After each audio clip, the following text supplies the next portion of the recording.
미국 트럼프 대통령은 모든 중국산 제품에 60%의 관세를 부과하겠다고 선언했습니다.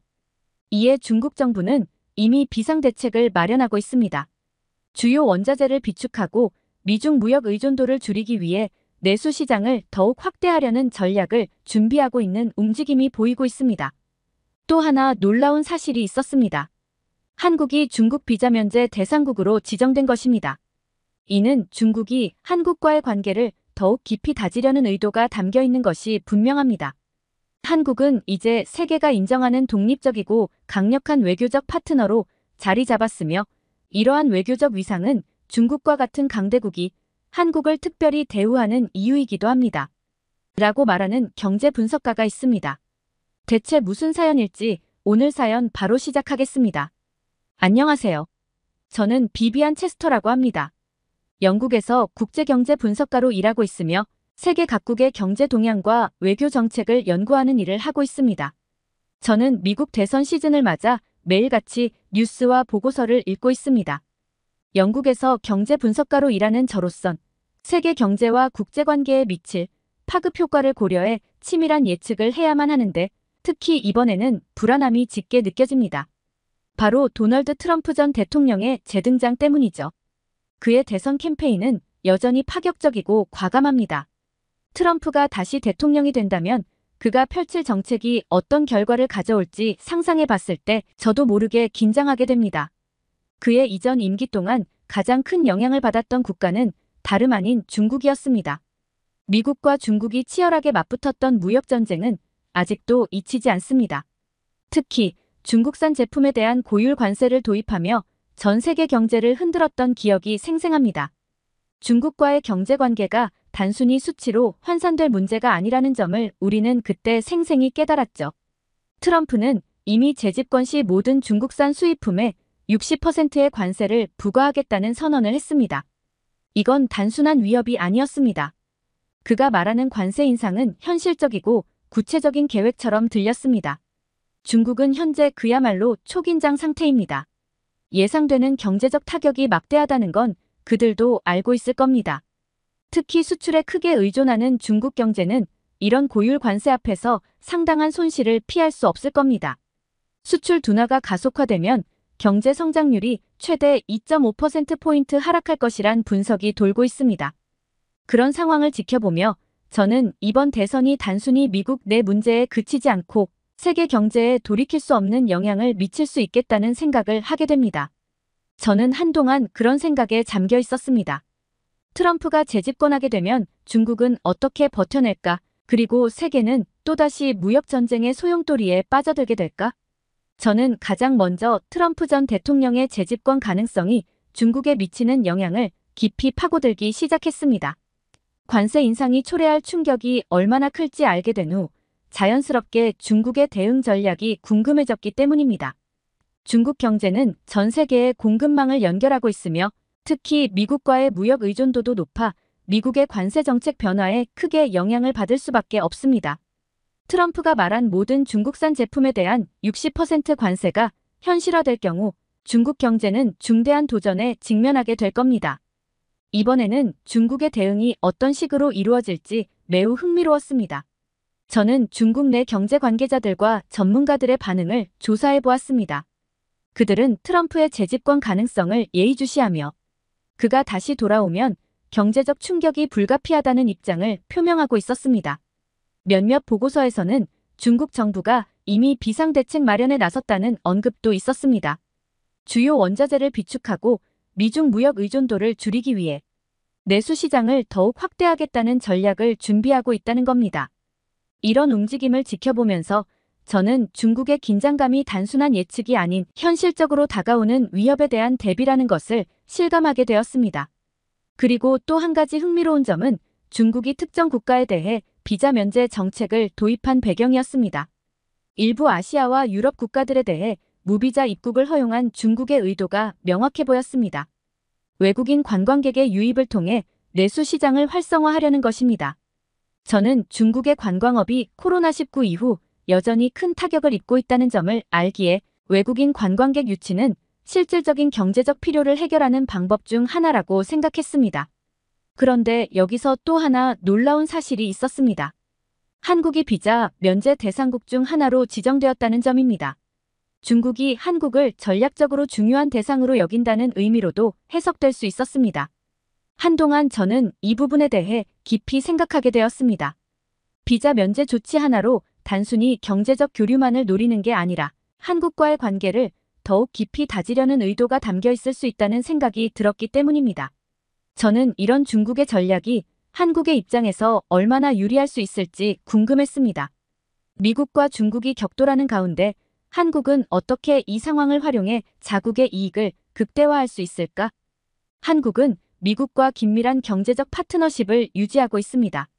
중국과의 관계를 확장하면서도 미국과의 협력 체계를 견고히 한다면 한국은 양국의 경제적 균형을 유지하면서도 자국의 이익을 보호할 수 있을 것입니다. 한국은 오랜 시간 강대국의 압력 속에서도 자국의 입장을 굳건히 지키며 필요한 순간에는 타협도 하는 능력을 보여주었습니다. 어쩌면 중국이 한국을 비자 면제 대상국으로 지정한 이유는 한국의 이런 유연하고 전략적인 접근을 존중하기 때문일지도 모릅니다. 한국은 대국 사이에서 자주성을 잃지 않고 자신만의 길을 걸어가며 중국에 있어서도 신뢰할 수 있는 파트너로 자리 잡고 있는 것이 아닐까요? 이 모든 생각들이 머릿속에 가득 차는 가운데 저는 점차 한국이란 나라에 대한 새로운 인식을 가지게 되었습니다. 대국들 사이에서 눈치를 보며 살아가는 작은 나라가 아니라 두 강대국이 서로를 견제하는 상황 속에서 자신만의 길을 찾는 독특한 존재로 느껴졌습니다. 중국이 한국을 비자 면제 대상으로 삼았다는 것은 관광업 회복이라는 목적도 분명 존재하겠지만 그 뒤에는 한국과의 관계를 전략적으로 유지하고자 하는 중국의 의도도 포함되어 있을 겁니다.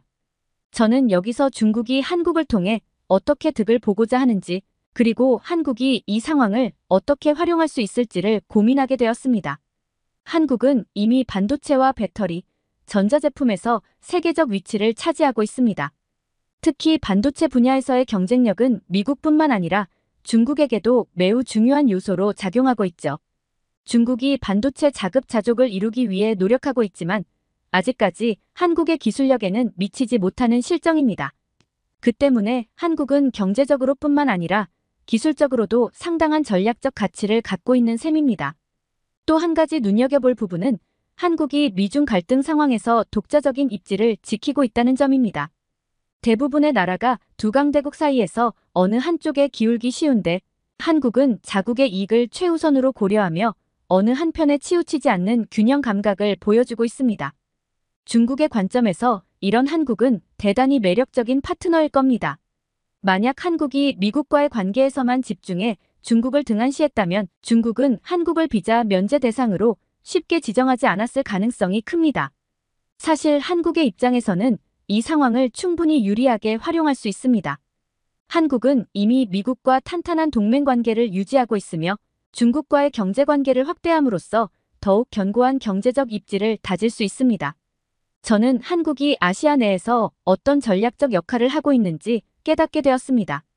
어쩌면 한국은 미국과 중국이 서로를 견제하며 균형을 유지하려는 국제사회의 중심에 있는 중재자 같은 역할을 하고 있는 것이 아닐까요? 한국이 균형을 유지하면서도 양국으로부터 이익을 얻고 있다는 사실이야말로 이 작은 나라가 가진 강력한 외교적 능력의 증거입니다. 더욱이 한국의 경제와 문화는 이미 세계적으로 주목받고 있습니다. 경제적 강국이자 문화적 영향력을 가진 한국이기 때문에 중국이 이렇게 특별한 대우를 하고 있는 게 아닐까 싶습니다. 한국이 가진 소프트 파워가 경제적 협력을 넘어 외교적 신뢰와 관계 형성에도 큰 역할을 하고 있다는 생각이 들었죠. 저는 과거에 한국을 단순한 경제 성장 국가로만 봤던 저의 시선이 좁았다는 것을 깨달았습니다. 한국이 단지 강대국의 눈치를 보며 살아가는 나라가 아니라 적극적으로 세계 무대에서 자신의 위치를 정립하고 있는 나라라는 생각에 이르게 되었습니다. 그리고 그 중심에는 한국의 기술적 경쟁력, 외교적 균형 감각, 그리고 문화적 영향력이 어우러져 있습니다. 이러한 한국의 모습은 제가 예상했던 것 이상으로 다채롭고 강력하며 전략적이었습니다. 저는 어떻게 이 작은 나라가 경제적 강국이 되었는지 더욱 깊이 탐구하게 되었습니다. 한국은 수많은 어려움 속에서도 자국의 산업을 키워나가며 독자적으로 기술력과 경제력을 갖추기 위해 부단히 노력해왔습니다. 한국의 경제 성장은 외국 자본이나 기술에 의존한 것이 아니라 자국의 연구와 개발을 기반으로 이루어진 성장이었습니다. 세계 반도체 시장에서 차지하는 한국의 비중은 무시할 수 없을 정도로 높고, 그들은 이 기술을 바탕으로 전 세계에 막대한 경제적 영향력을 미치고 있었습니다. 특히 삼성과 같은 대기업은 한국 경제의 중심축으로 세계적으로도 경쟁력 있는 제품들을 끊임없이 내놓고 있습니다. 한국은 미국과의 군사적 동맹뿐 아니라 경제적 협력도 긴밀히 유지하고 있지만 중국과도 대등한 경제관계를 유지하면서 균형을 잡고 있습니다. 미국의 반도체 공급망 재편에서도 한국이 중요한 역할을 하고 있으며 중국 역시 한국의 반도체와 기술 없이는 더 이상 안정적인 성장을 이룰 수 없을 겁니다. 한국의 경제 발전은 국민들의 열정적인 참여와 노력을 기반으로 성장해 왔습니다. 저는 한국 사회가 경제 성장기에 겪었던 어려움에 대해 알게 되면서 한국인들이 자신의 미래와 경제적 독립을 위해 얼마나 열심히 노력해 왔는지에 대해 깊이 감명받았습니다. 그들은 외환위기, 금융위기 등 수많은 시련을 이겨내며 경제적 위기를 극복했고, 이를 계기로 자국 산업의 경쟁력을 더욱 강화시켰습니다. 그들의 경제적 독립성과 기술력은 세계 경제에서 한국을 독립적이고 중요한 플레이어로 만들어주었습니다. 이 독립성은 그들이 미국과 중국과 같은 강대국들 사이에서 자신만의 입장을 견고히 지킬 수 있는 원동력이었죠. 중국이 한국을 비자면제 대상국으로 지정한 이유 또한 이런 한국의 자주성과 경제적 위상을 존중하기 때문일 겁니다. 한국의 대기업, 특히 삼성이나 현대와 같은 이름들은 누구나 알 정도로 유명하지만 저는 문득 한국의 중소기업들은 어떤 위치에 있는지 궁금해졌습니다. 작은 나라인 한국이 이렇게 빠르게 성장한 데에는 대기업뿐 아니라 중소기업들의 역할도 분명 있었을 겁니다. 그래서 저는 한국의 중소기업들을 연구하기 시작했습니다. 한국 중소기업들은 첨단 기술과 혁신적인 아이디어를 바탕으로 독자적인 경쟁력을 쌓아가고 있었습니다. 세계적인 브랜드만큼이나 우수한 가전제품이나 뷰티 기기를 만들어내는 중소기업들이 있었습니다.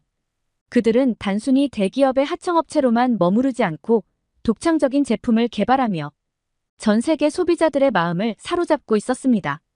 주목할 점은 이러한 중소기업들이 대기업과 경쟁하기보다는 한류와 한국의 문화를 활용한 마케팅으로 세계 시장에 진출하고 있다는 점이었습니다. 저는 한국의 전자기기 스타트업 중 하나를 조사하게 되었습니다. 이 회사는 작은 사무실에서 시작했지만 한국의 전자기기와 한류 열풍을 결합해 독특한 제품을 만들어내며 인기를 끌었습니다. 스마트폰 액세서리에서부터 미용기기, 심지어 건강관리기기까지 다양한 제품을 생산하고 있었고, 최근에는 한류 스타들과의 협업을 통해 브랜드를 알리고 있었습니다. 그들의 열정과 도전 정신은 놀라웠습니다. 이 작은 기업이 가진 무한한 가능성을 보며 한국이 세계 경제에서 차지하고 있는 위치가 단순히 대기업들에 의해 유지되는 것이 아니라는 점을 깨달았습니다. 이 기업의 CEO 인터뷰 기사를 보면서 저는 한국 중소기업이 가진 저력에 대해 다시 한번 감탄하게 되었습니다. 그는 우리 같은 작은 회사도 노력과 창의력만 있다면 글로벌 시장에서 성공할 수 있다고 믿는다고 말했습니다. 그들이 보여준 자신감과 목표의식은 단순한 생존을 넘어 세계 시장에서 인정받고 싶은 열망으로 가득 차 있었습니다. 한국의 중소기업들은 경제적 자립성을 목표로 두고 외부 자본에 의존하지 않고 자국의 기술력과 인재들로 성과를 이루어내고 있었습니다. 그들은 때로는 위험을 감수하고 대담한 실험을 하며 더 나은 제품과 서비스를 제공하기 위해 끊임없이 노력하고 있었습니다. 제가 조사한 이 회사뿐 아니라 한국에는 다양한 분야에서 혁신을 이루어내는 중소기업들이 많았습니다. 특히 그들은 한국 사회의 도전적이고 열정적인 정신을 반영하고 있었고 한국 경제의 중요한 동력으로 자리 잡고 있었습니다. 이 경험은 저로 하여금 한국 경제가 단순히 대기업에 의해 주도된다고 생각했던 저의 고정관념을 깨뜨렸습니다. 한국 경제는 사실 크고 작은 기업들이 함께 성장하며 이룩한 결실이었고 그 속에는 대기업에 의존하지 않는 자립적인 생태계가 존재했습니다. 경제와 기술력에 이어 한국의 또 다른 강력한 무기인 문화적 영향력에 대해 관심을 가지게 되었습니다. 이제는 누구나 K-팝, 한국 드라마, 한국 영화에 대해 한 번쯤은 들어보았고 세계 곳곳에서 한국 문화가 인기를 끌고 있습니다. 하지만 제가 주목한 것은 단순한 유행이 아니라 한국 문화가 사람들에게 미치는 깊이 있는 영향력이었습니다. 이 소프트 파워는 한국이 강대국들 사이에서 자신만의 자리를 잡을 수 있게 해준 중요한 요인 중 하나입니다. 한국은 강압적인 방식이 아니라 매력적인 방식으로 전 세계 사람들에게 다가가고 있었습니다. 이런 한국의 문화적 성공이 경제적 성장과 결합해 한국이라는 나라를 더욱 특별하게 만들었다고 느꼈습니다. 중국이 한국을 비자 면제 국가로 지정한 것도 단순히 경제적 관계를 강화하기 위함이 아니라 문화적으로도 함께 성장하고 협력하려는 의도가 있는 것은 아닐까 하는 생각이 들었습니다. 특히 K-팝과 K-드라마의 파급력은 한국의 경제적 성과만큼이나 강력했습니다. 전 세계의 젊은 세대가 한국의 음악과 드라마에 열광하고 이를 통해 한국어와 한국 문화를 자연스럽게 배우게 됩니다. 저는 그 현상을 직접적으로 느끼고 있었습니다. 주변 사람들조차 이제는 한국 아티스트나 배우의 이름을 당연히 알고 있으며 심지어 한국식 패션과 스타일도 따라하는 모습이 흔해졌습니다. 흥미롭게도 한국의 문화는 단순히 상업적인 목적을 넘어서 그 안에 깊은 사회적 메시지와 감동을 담고 있다는 점에서도 차별화됩니다. 한국의 영화나 드라마는 종종 가족, 사회적 갈등, 계층 간의 문제 등을 다루며 세계 곳곳의 사람들이 공감할 수 있는 이야기를 전달합니다. 저는 한국 영화 기생충이 칸 영화제에서 황금종려상을 수상하고 이후 아카데미 시상식에서까지 큰 성과를 거둔 사건을 떠올렸습니다. 이 영화가 세계적으로 성공한 이유는 한국 사회의 이야기를 담고 있었지만 동시에 전 세계인이 공감할 수 있는 주제를 담고 있었기 때문이었습니다. 또한 한국의 문화는 그들의 전통과 현대적 감각을 절묘하게 융합해냅니다. 이는 사람들이 한국을 단순한 경제 강국이 아닌 문화적으로도 매력적인 나라로 인식하게 만드는 요인입니다. 한국은 전통 음악과 춤, 그리고 한식 등과 같은 고유한 문화를 유지하면서도 현대적 트렌드와의 조화를 이뤄내고 있습니다. 한국이 문화적으로 세계에 큰 영향을 미치면서 경제와 외교에서의 위상이 더욱 높아진 것은 어쩌면 당연한 결과일지도 모릅니다. 문화는 국경을 초월하여 사람들 사이에 다리를 놓아주고 이는 다시 경제적 교류와 협력으로 이어집니다. 미국과 중국이 서로를 견제하며 갈등을 겪고 있는 동안 한국은 사람들에게 긍정적이고 친근한 이미지를 심어주며 자신만의 소프트 파워를 축적하고 있었습니다. 게다가 한국은 외교에서도 놀라운 균형 감각을 보이고 있음을 깨달았습니다. 미국과 중국 사이에서 양국과 협력하며 자신들의 입장을 지키는 모습을 보면서 한국이야말로 오늘날의 복잡한 국제 질서 속에서 교묘히 살아남고 있는 나라라는 생각이 들었습니다. 미국과 중국은 전 세계적으로 가장 큰 경제적, 군사적 영향력을 가진 나라들입니다. 이 둘 사이에서 한쪽 편을 들거나 둘 중 하나와의 관계를 희생시키는 것은 많은 나라들이 피하고 싶어 하지만 현실적으로 어려운 선택입니다. 하지만 한국은 그동안 많은 도전과 압박 속에서도 양국 사이에서 독립적인 입지를 구축하고 있습니다. 미국과는 군사적 동맹을 유지하면서도 중국과의 경제적 관계를 유지하는 그들의 전략은 정말로 감탄스럽습니다. 한국의 이 외교 전략은 특히 첨단 기술 분야에서 두드러집니다. 미국이 반도체 공급망 재편을 통해 자국의 기술 패권을 강화하려 하고 중국이 반도체 자급을 목표로 한국의 기술에 의존하지 않으려는 시도를 하고 있는 와중에도 한국은 두 나라 사이에서 균형을 유지하고 있습니다. 미국과 협력하는 한편 중국과의 경제적 파트너십을 포기하지 않는다는 점에서 그들의 균형 잡힌 외교력이 빛납니다. 또한 외교적으로 단순히 양국 사이에서 균형을 유지하는 것만이 아니라 그 과정에서 자국의 위상을 높이고 있다는 점에 놀랐습니다. 한국은 미국 주도의 국제회의와 중국이 주도하는 아시아회의에서 모두 중요한 발언권을 행사하고 있습니다. 그들은 자신들이 독립적이고 자주적인 목소리를 낼 수 있는 강력한 국가라는 이미지를 만들어가고 있는 셈입니다. 제가 느낀 한국은 이제 단순히 강대국들의 그늘 아래 있는 나라가 아니라 실질적으로 세계 무대에서 주도적으로 발언할 수 있는 역량을 가진 나라였습니다. 한국의 이러한 전략은 그들의 역사적 경험에서 기인한 것일지도 모른다는 생각이 들었습니다. 오랜 역사 동안 외세의 침략과 억압을 경험해온 한국은 독립성과 자주성을 지키기 위한 생존 전략을 구축할 수밖에 없었을 것입니다. 그들은 상대적으로 작은 나라일지 모르지만 강대국들 사이에서 자주성을 잃지 않기 위해 균형을 지키며 자신들만의 길을 개척하고 있습니다. 저는 이러한 한국의 외교적 접근 방식이 단지 미국과 중국 사이에만 국한된 것이 아니라 전 세계적으로 통용되고 있다는 점에서도 감탄을 금할 수 없었습니다. 한국은 다양한 국제기구에서도 적극적으로 활동하며 인도주의적 지원과 개발도상국 지원 등을 통해 국제사회에서 신뢰를 쌓아가고 있습니다. 경제와 기술, 문화뿐만 아니라 외교적 측면에서도 다면적인 영향력을 발휘하는 한국은 정말로 주목할 만한 나라입니다. 이제는 분명해졌습니다. 중국이 한국을 비자면제 대상국으로 지정한 것도 단순히 경제적 협력 이상의 의미가 있었습니다. 한국은 이제 세계가 인정하는 독립적이고 강력한 외교적 파트너로 자리 잡았고, 이와 같은 외교적 위상은 중국과 같은 강대국이 한국을 특별하게 대우하는 이유가 되었을 것입니다. 사실 이번 중국의 비자 면제 조치가 아니었다면 저는 한국을 그저 아시아의 한 국가로 치부하며 대충 알고 넘어갔을지도 모릅니다. 하지만 한국이 가진 소프트 파워, 외교적 균형 감각, 경제적 독립성 등이 서로 조화를 이루며 그들의 독보적인 위치를 만들어 왔다는 것을 깨닫게 되었습니다. 또한 한국은 경제적 독립성과 문화적 영향력뿐 아니라 국제사회에서 신뢰받는 국가로 자리 잡아가고 있습니다. 그들은 인도주의적 원조와 개발도상국 지원을 통해 자국의 이익만을 추구하지 않는다는 이미지를 심어줬습니다. 이 모든 것이 쌓여 한국은 오늘날 그야말로 작지만 강한 나라로서 전 세계에서 존중받고 신뢰받는 위치에 올랐습니다.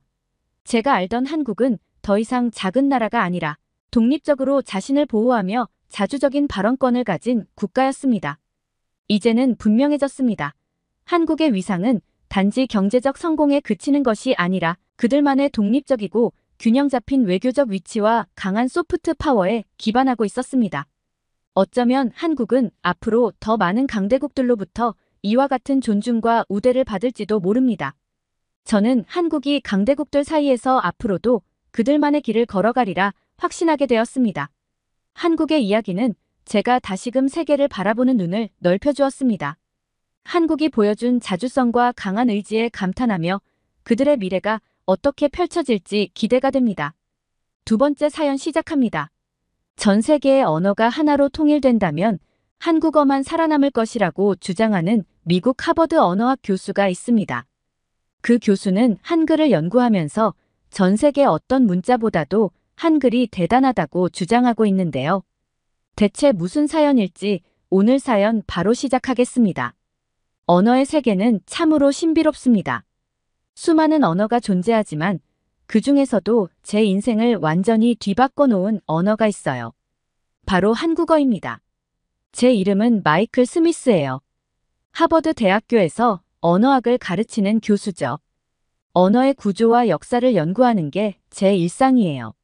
그러다 우연히 한글을 만나게 됐습니다. 그때만 해도 이 만남이 제 인생을 얼마나 크게 바꿀지 몰랐어요. 그날은 평범한 봄날이었어요. 매년 열리는 국제언어학 세미나에 참석했죠. 여러 나라의 언어학자들이 모여 각국의 언어에 대해 이야기를 나누는 자리였습니다. 그런데 한국에서 온 김 교수님의 발표가 시작되자마자 제 귀가 쫑긋 섰어요. 한글은 세계에서 가장 과학적이고 체계적인 문자 체계 중 하나입니다. 김 교수님의 말씀에 저는 깜짝 놀랐어요. 과학적이라고요? 문자가 어떻게 과학적일 수 있지? 그 순간부터 저는 김 교수님의 발표에 푹 빠져들었습니다. 한글이 만들어진 배경부터 놀라웠어요. 15세기 조선의 세종대왕이 백성들을 위해 직접 문자를 만들었다니. 그것도 불과 3년 만에요. 세종대왕의 철학과 열정에 감동했습니다. 더욱 놀라운 건 한글의 구조였어요. 자음과 모음이 각각의 소리를 나타내는 기호로 만들어졌다는 거예요. 그것도 발음기관의 모양을 본떠서요. 이건 정말 혁명적인 발상이었습니다. 한글의 자음은 발음할 때 입술이나 혀의 모양을 본떴고, 모음은 하늘, 땅, 사람을 상징하는 점과 선의 조합으로 이루어져 있습니다. 김 교수님의 설명을 들으며 저는 눈이 휘둥그레졌어요. 이렇게 철학적이면서도 과학적인 문자가 있다니. 세미나가 끝나고 김 교수님을 찾아가 더 자세한 이야기를 들었습니다. 한글은 단순히 문자가 아니라 세종대왕의 백성을 사랑하는 마음과 과학적 사고가 결합된 걸작이라고 하셨죠. 그 자리에서 한글에 대해 더 공부하고 싶다고 말씀드렸고, 김 교수님은 기꺼이 도와주시겠다고 하셨습니다. 그날 이후로 저는 한글 공부에 빠져들었어요. 도서관에서 관련 서적을 찾아 읽고 온라인으로 한글 강의도 들었습니다. 한글의 역사, 구조, 원리를 배우면 배울수록 그 독창성과 과학성에 감탄했어요. 특히 한글의 조합 원리가 인상 깊었습니다. 14개의 자음과 10개의 모음만으로 모든 소리를 표현할 수 있다니 이건 정말 천재적인 발상이었어요. 게다가 글자를 모아 쓰는 방식은 시각적으로도 아름답고 효율적이었죠. 한글 공부를 하면서 저는 점점 더 큰 꿈을 꾸기 시작했어요. 이렇게 훌륭한 문자 체계를 왜 세계가 모르고 있을까? 한글의 가치를 전 세계에 알려야 한다는 사명감이 생겼습니다.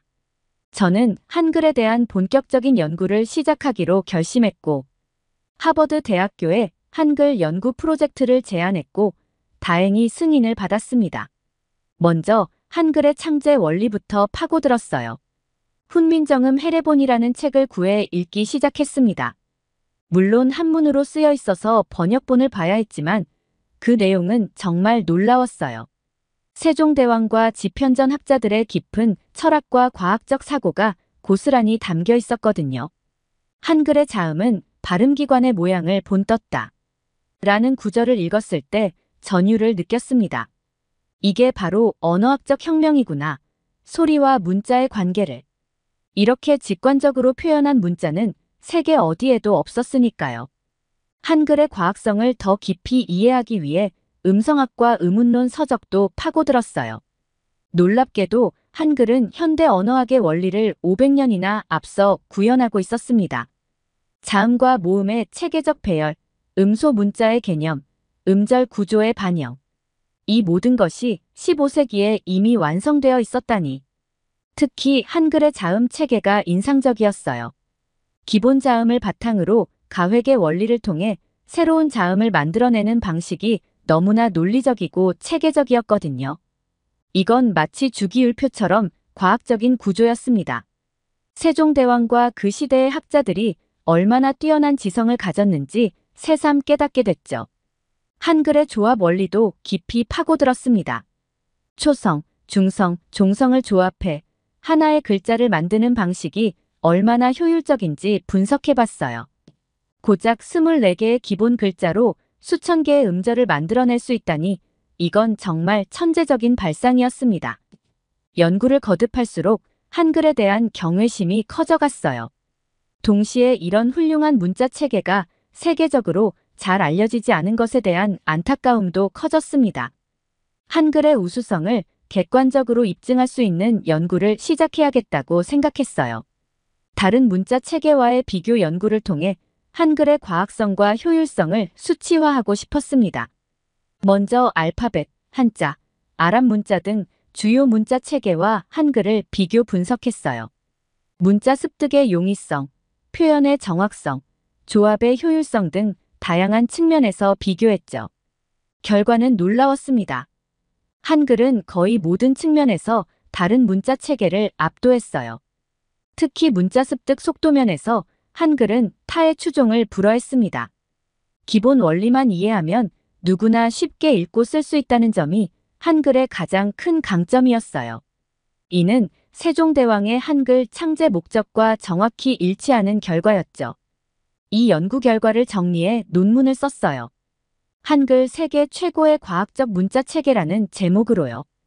이 논문을 주요 언어학 저널에 투고했죠. 처음엔 많은 학자들이 회의적인 반응을 보였어요. 하지만 객관적인 데이터와 체계적인 분석을 본 후에는 대부분이 한글의 우수성을 인정했습니다. 이 논문이 발표된 후 전 세계 언어학계에 작은 파문이 일었어요. 한글에 대한 관심이 급증했죠. 저는 이 기회를 놓치지 않고 한글의 우수성을 알리는 강연을 시작했습니다. 하버드는 물론이고 전 세계 대학들을 돌아다니며 한글의 과학성과 예술성을 소개했어요. 그러던 어느 날 뜻밖의 제안을 받았습니다. 유네스코에서 한글의 과학성과 문화적 가치에 대한 특별 세미나를 열자는 거예요. 저는 망설임 없이 수락했죠. 유네스코 세미나 이후 저는 더욱 깊이 있는 한글 연구를 위해 한국을 방문하기로 했습니다. 한글의 고향에서 직접 보고 느끼며 연구하고 싶었거든요. 설레는 마음을 안고 비행기에 올랐습니다. 인천공항에 도착하자마자 공항 곳곳에 한글로 쓰인 안내문들. 그동안 책으로만 보던 한글이 실제 생활에서 어떻게 쓰이는지 직접 볼 수 있어 감격스러웠습니다. 첫 목적지는 국립한글박물관이었어요. 박물관에 들어서자마자 압도됐습니다. 한글의 역사와 발전 과정이 생생하게 전시되어 있었거든요. 특히 훈민정음 해례본의 복제본을 직접 볼 수 있어서 감동이었어요. 이게 바로 세종대왕님의 해안이 담긴 책이구나 하는 생각에 가슴이 뭉클해졌습니다. 박물관 관람을 마치고 나오는데 뜻밖의 만남이 있었어요. 한글학회 회장님을 우연히 만난 거예요. 제 연구에 대해 들으신 모양이더라고요. 회장님께서는 기꺼이 시간을 내주셔서 한글에 대한 깊이 있는 대화를 나눌 수 있었습니다. 한글이 단순한 문자가 아니라 우리 민족의 혼과 지혜가 담긴 문화유산이라는 말씀에 깊이 공감했어요. 다음 날은 세종대왕기념관을 방문했습니다. 이곳에서 세종대왕의 생애와 업적을 자세히 살펴볼 수 있었어요. 한글 창제 과정을 재현한 영상을 보면서 감동했습니다. 서울 곳곳을 돌아다니며 한글이 실생활에서 어떻게 사용되는지 관찰했어요. 길거리 간판, 지하철 안내문, 신문 어디서나 한글을 볼 수 있었습니다. 그리고 놀라웠던 건 모든 연령대의 사람들이 쉽게 읽고 쓰는 모습이었어요. 세종대왕의 한글 창제 목적이 완벽하게 실현된 모습을 보니 감격스러웠습니다. 한국어 교육 현장도 방문했어요. 외국인들이 한글을 배우는 모습을 직접 볼 수 있었습니다. 놀랍게도 대부분의 학생들이 몇 주 만에 한글을 읽고 쓸 수 있게 되더라고요.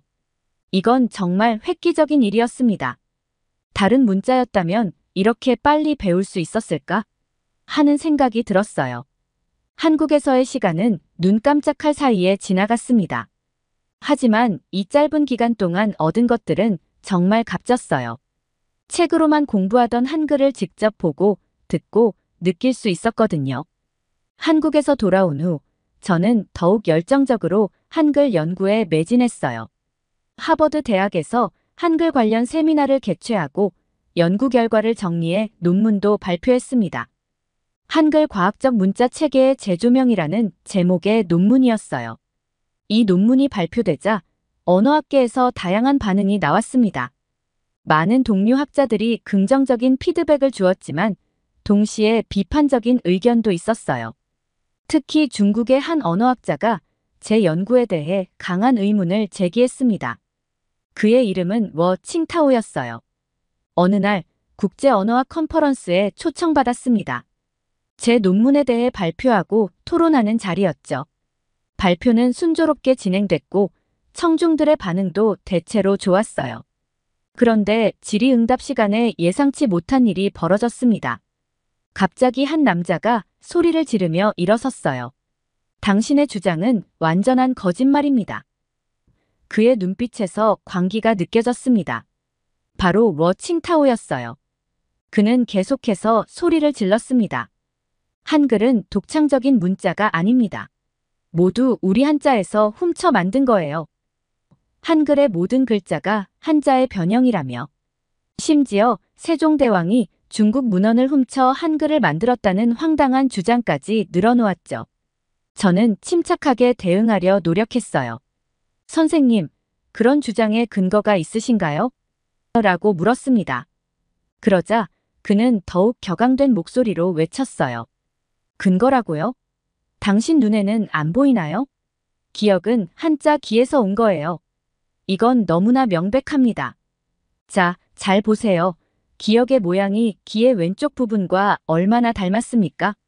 이건 우연의 일치가 아니에요. 그리고 니은은요? 이건 한자인의 오른쪽 부분을 본뜬 겁니다. 미음은 구의 변형이고 시옷은 산의 윗부분을 딴 거예요. 이런 식으로 모든 한글 자모는 한자에서 유래했다고요. 게다가 한글의 모음 체계도 보세요. 는 하늘을, 은은 땅을, 이는 사람을 상징한다고 하는데 이것 역시 한자의 천지인 사상에서 온 겁니다. 한글의 근간이 되는 철학 자체가 중국에서 온 거라고요. 세종대왕이 한글을 창제했다고요? 말도 안 됩니다. 그건 그저 후대에 만들어낸 신화에 불과해요. 실제로는 당시 명나라의 비밀 문서를 훔쳐 만든 거라고요. 그 증거가 여기 있습니다. 러 칭타오는 낡은 책 한 권을 꺼내 들었습니다. 이 책을 보세요. 이건 세종대왕 시대보다 100년 앞선 명나라 시대의 문헌입니다. 여기에 한글과 유사한 문자가 이미 기록되어 있어요. 이게 바로 결정적인 증거입니다. 모든 한글 자모는 한자를 본떴다고요. 그의 주장은 너무나 터무니없었어요. 하지만 그는 멈추지 않았습니다. 당신은 거짓말쟁이에요. 많은 사람들을 속이고 있어요. 한글은 한자의 열등한 모방작일 뿐이라고요. 결국 경호원들이 그를 회의장 밖으로 끌어냈어요. 하지만 그의 마지막 말이 제 귀에 꽂혔습니다. 곧 모든 진실이 밝혀질 겁니다. 마이클 스미스. 당신의 거짓말은 오래가지 못할 거예요. 그날 이후로 제 연구에 대한 맹렬한 비난이 쏟아졌어요. 주로 익명의 온라인 게시물이었는데 모두 러 칭타오의 주장과 비슷했죠. 한글이 한자의 열등한 모방작이라는 거예요. 어느 날은 제 이메일이 해킹당해 연구 자료들이 유출되기도 했어요. 상황이 심각해지자 대학에서도 걱정의 목소리가 나왔어요. 심지어 연구를 중단하라는 압박도 있었죠. 하지만 저는 물러설 수 없었어요. 러 칭타오는 계속해서 저를 괴롭혔어요. 제가 참석하는 모든 세미나에 나타나 한글을 비하했고 온라인에서는 끊임없이 제 연구를 비방했죠. 하지만 이런 어려움 속에서도 저는 더욱 강한 의지로 연구에 매진했습니다. 한글의 독창성을 입증할 수 있는 더 강력한 증거들을 찾아 나섰죠. 러 칭타오와의 격렬한 논쟁 이후 저는 한글 연구에 더욱 깊이 빠져들었어요. 이제는 단순히 러 칭타오의 주장을 반박하는 것을 넘어 한글의 진정한 가치를 세계에 알리고 싶었습니다. 그러던 중 한국국립국어원으로부터 초청을 받았어요. 한글 연구의 최전선에 있는 학자들과 교류할 수 있는 기회였죠. 설레는 마음으로 다시 한국행 비행기에 올랐습니다. 서울에 도착하자마자 국립국어원으로 향했어요. 그곳에서 만난 한글 전문가들의 열정과 지식에 압도됐습니다. 특히 박성훈 박사님의 말씀이 인상 깊었어요. 한글은 단순한 문자가 아닙니다. 그것은 과학이고 철학이며 예술입니다. 박사님은 한글의 창제 원리를 상세히 설명해 주셨어요. 이런 깊은 철학이 담긴 문자는 세계 어디에도 없다고 하셨죠. 국립국어원에서의 일주일은 정말 눈 깜짝할 사이에 지나갔어요. 매일 새로운 사실을 배우고 깊이 있는 토론을 나눴죠. 한글의 의문론적 특성, 형태론적 특성, 그리고 한글이 한국어 발전에 미친 영향 등 다양한 주제로 이야기를 나눴습니다. 특히 인상 깊었던 건 한글의 디지털 시대 적응성이었어요. 컴퓨터와 스마트폰에서 한글이 얼마나 효율적으로 입력되고 처리되는지 직접 보여주셨거든요. 보세요, 마이클 교수님. 한글은 디지털 시대에 가장 적합한 문자입니다. 자음과 모음의 조합 원리가 컴퓨터 처리에 딱 맞거든요. 이 말을 듣고 저는 또 한 번 놀랐어요. 연구소에서의 시간 외에도 귀중한 경험을 많이 했습니다. 한글 박물관을 다시 방문해서 세종대왕과 집현전 학자들의 업적을 더 자세히 살펴봤고 한글 서예 체험도 해봤죠. 붓으로 한글을 쓰면서 그 조형적 아름다움에 또 한 번 매료됐어요. 한국에서의 시간은 제 연구의 큰 전환점이 됐습니다. 한글에 대한 이해가 더욱 깊어졌고 앞으로의 연구 방향도 더 명확해졌죠. 특히 한글의 과학성과 예술성을 어떻게 세계에 알릴 수 있을지에 대한 아이디어가 많이 생겼어요. 귀국하기 전날 국립국어원 연구원들과 작별 인사를 나눴습니다. 그들은 제게 값진 선물을 주셨죠. 바로 훈민정음 해례본의 복사본이었어요. 마이클 교수님, 이걸 가지고 가세요. 한글의 진정한 가치를 세계에 알리는데 큰 도움이 될 거예요. 이 선물을 받으며 저는 다시 한번 결심했어요. 한글의 우수성을 반드시 세계에 알리겠다고요. 미국으로 돌아온 후 저는 즉시 새로운 연구 프로젝트를 시작했어요. 한글의 과학성과 예술성을 객관적으로 입증할 수 있는 대규모 비교 연구였죠. 전 세계의 주요 문자 체계와 한글을 다양한 각도에서 비교 분석했습니다. 이 과정에서 많은 어려움도 있었어요. 칭타오와 그의 추종자들의 방해는 계속됐고, 때로는 연구 자금 마련에 어려움을 겪기도 했죠. 하지만 한국의 연구자들과 지속적으로 교류하며 힘을 얻었습니다. 연구가 진행될수록 한글의 우수성은 더욱 명확히 드러났습니다. 특히 문자 습득 속도, 정보 전달의 효율성, 디지털 환경 적응성 등에서 한글은 다른 문자 체계를 압도했어요. 이 결과를 바탕으로 새로운 논문을 작성했고 세계적인 언어학 저널에 투고했습니다. 그리고 마침내 논문이 게재 승인을 받았어요. 이제 한글의 우수성을 과학적으로 입증할 수 있게 된 거죠. 제 새로운 논문이 발표되자 언어학계에 다시 한번 큰 파장이 일었어요. 많은 학자들이 한글의 우수성을 인정하기 시작했죠. 그러던 어느 날 뜻밖의 소식을 들었어요. 세계 언어학회에서 동아시아 문자 체계의 진화라는 주제로 대규모 심포지엄을 개최한다는 거였습니다. 그리고 놀랍게도 이 심포지엄의 주요 발표자로 저와 칭타오가 함께 초청된 거예요. 심포지엄 날짜가 다가올수록 긴장감은 높아졌습니다. 칭타오도 가만히 있지 않았거든요. 그는 언론 인터뷰를 통해 자신이 충격적인 증거를 가지고 있다며 떠들고 다녔죠. 드디어 심포지엄 당일, 강당은 전 세계에서 모인 언어학자들로 가득 찼어요. 첫 번째 발표자로 나선 칭타오는 여전히 한글이 한자에서 파생되었다는 주장을 펼쳤습니다. 보십시오. 이 고대 중국 문헌에는 한글과 유사한 부호들이 있습니다. 이것이 바로 한글의 원형입니다. 그의 주장에 청중들 사이에서 술렁거림이 일어났어요. 하지만 저는 침착하게 제 차례를 기다렸죠. 드디어 제 발표 순서가 왔습니다. 존경하는 동료 여러분, 오늘 저는 한글의 독창성과 과학성을 명확히 증명하고자 합니다. 저는 세종대왕 시대에 새로 발견된 문서부터 시작해 한글의 창제 원리, 의문학적 특성, 그리고 현대 언어학 이론과의 일치성까지 체계적으로 설명했어요. 한글은 단순히 문자가 아닙니다. 그것은 인류 언어학 역사상 가장 혁신적인 발명품 중 하나입니다. 그 과학성과 체계성은 500년이 지난 오늘날에도 여전히 유효합니다. 청중들의 반응이 달라지기 시작했어요. 많은 학자들이 고개를 끄덕이며 관심 있게 들었죠. 발표가 끝나고 질의응답 시간이 시작됐습니다. 칭타오가 맨 앞에서 손을 들었어요. 마이클 교수, 당신의 주장은 여전히 설득력이 없습니다. 제가 보여준 고대 중국 문헌의 부호들은 어떻게 설명하시겠습니까? 저는 미소를 지으며 대답했습니다. 교수님, 제가 그 문헌을 자세히 조사해봤습니다. 그리고 놀라운 사실을 발견했죠. 그 문헌은 위조된 것입니다. 사용된 종이와 잉크의 성분 분석 결과 그것은 최근에 만들어진 가짜라는 게 밝혀졌어요. 순간 강당이 술렁였어요. 칭타오의 얼굴이 창백해졌죠. 그럴 리가 없습니다. 당신이 거짓말을 하고 있는 겁니다. 하지만 이미 판세는 기울어졌어요.